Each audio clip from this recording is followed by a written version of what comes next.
গরমের best skin care.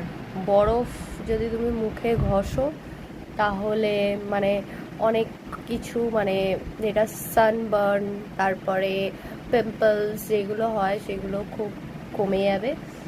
আর এটা বরফটা মানে আমি মানে ফ্রিজে জমিয়েছিলাম।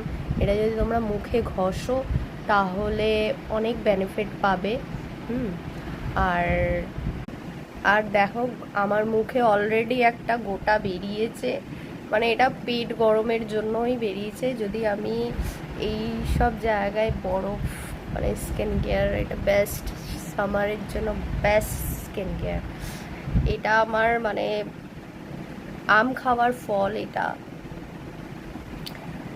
তো তোমরাও ট্রাই করো, এই সামানে খুব খুব খুব ভালো হবে। তোমাদেরকেও আমি বলবো যে এই স্কিন কেয়ারটা মাস্ট ডেলি অ্যাপ্লাই করো। বাই, দেখা হচ্ছে নেক্সট ভিডিওতে।